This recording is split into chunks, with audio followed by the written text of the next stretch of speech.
जब बात छोटे बच्चों की शुरुआती पढ़ाई की आती है ना, तो मन में बहुत सारे सवाल और चिंताएं भी होती हैं। क्या हम बहुत जल्दी तो नहीं कर रहे, या क्या हम काफी कुछ कर रहे हैं? तो चलिए, आज इसी पर थोड़ी गहराई से बात करते हैं और इन चिंताओं को समझने की कोशिश करते हैं। तो सबसे पहला सवाल, और शायद सबसे कॉमन सवाल, क्या अपने टॉडलर को एबीसी सिखाना शुरू कर देना चाहिए? क्या ये बहुत जल्दी है? ये एक ऐसी दुविधा है जिससे लगभग हर कोई गुजरता है ना? और फिर आता है आज के दौर का सबसे बड़ा सवाल, स्क्रीन टाइम कितना सही है और एक्टिविटी टाइम कितना होना चाहिए। इन दोनों के बीच में एक सही बैलेंस बनाना सच में एक बहुत बड़ी चुनौती लगती है। और हाँ, समाज का प्रेशर वो भी तो है। क्या मेरा बच्चा बाकी बच्चों की तरह सीख रहा है? क्या वो ऑन ट्रैक है? ये जो चिंता है ना, ये बहुत नेचुरल है और ये दिखाती है कि पेरेंट्स अपने बच्चे की ग्रोथ को लेकर कितने ज्यादा फिक्रमंद होते हैं। तो फिर इन सारे सवालों और चिंताओं का जवाब क्या हो सकता है? शायद जवाब किसी दबाव में नहीं, बल्कि खेल खेल में सीखने में है, खुशी खुशी कुछ नया खोजने में है। चलिए इस अप्रोच को थोड़ा और करीब से समझते हैं। ये देखिए, चंचल उद्देश्यपूर्ण शिक्षा के माध्यम से युवा मन का निर्माण, यही है इस पूरी फिलॉसफी का, आप कह सकते हैं, मूल मंत्र। और ये सीधा सीधा उन सवालों का जवाब देता है जिनसे हमने शुरुआत की थी। मतलब सीखने का असली मकसद सिर्फ इन्फॉर्मेशन देना नहीं है, बल्कि खेल के जरिए बच्चे के दिमाग को मजबूत और क्यूरियस बनाना है। तो ये प्ले बेस्ड लर्निंग आखिर है क्या? इसको ऐसे समझिए, ये एक ऐसा तरीका है जहां बच्चों पर किताबों का बोझ नहीं डाला जाता, बल्कि वो ब्लॉक से टावर बनाते बनाते गिनती सीखते हैं या कहानियां सुनते सुनते भाषा को समझते हैं। उन्हें अपनी दुनिया को छूकर, देखकर और खेलकर समझने का पूरा मौका मिलता है। और सच कहूं तो सीखने का ये सबसे नेचुरल और मजेदार तरीका है। अब देखिए, ये जो पूरी फिलॉसफी है ना, ये सिर्फ एक आइडिया नहीं है। ये असल में 4 मजबूत पिलर्स यानी स्तंभों पर खड़ी है। और यही 4 स्तंभ हैं जो इस पूरे सीखने के प्रोसेस को एक सही डायरेक्शन देते हैं और इसे असरदार बनाते हैं। तो कौन से हैं ये 4 स्तंभ?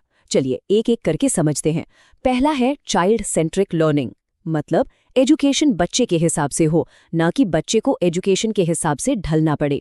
दूसरा है स्किल डेवलपमेंट, जो उनके सोचने और कुछ करने की एबिलिटी को मजबूत करे।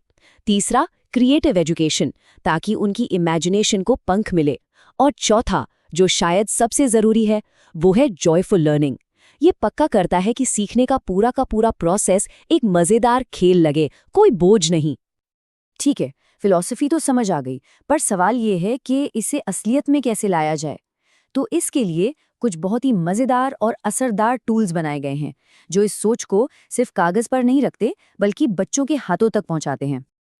तो ये देखिए, ये है पूरा का पूरा लर्निंग टूल बॉक्स। जैसा कि आप देख सकते हैं, ये वर्कशीट्स की एक बहुत बड़ी रेंज है।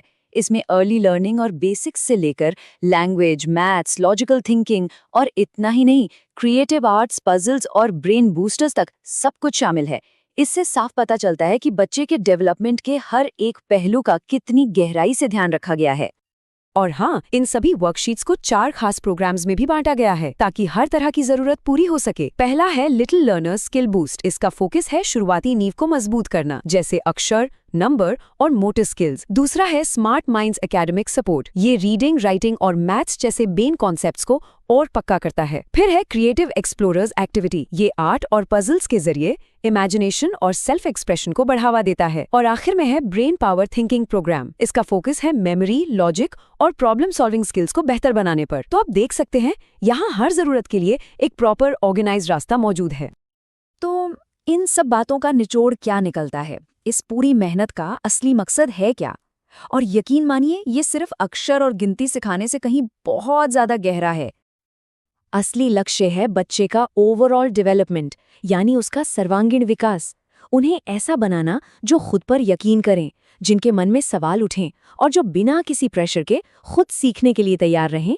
यही तो है सच्ची और लंबे समय तक टिकने वाली शिक्षा। तो आखिर में बस एक सवाल है जो सोचने के लिए है। क्या हो अगर हम सीखने को एक रेस समझना बंद कर दें? एक ऐसी रेस जिसमें हर कोई बस एक दूसरे से आगे निकलना चाहता है, और इसकी जगह इसे एक मजेदार खोज की तरह देखें। एक ऐसी जर्नी जहां हर कदम पर कुछ नया और एक्साइटिंग सीखने को मिलता है।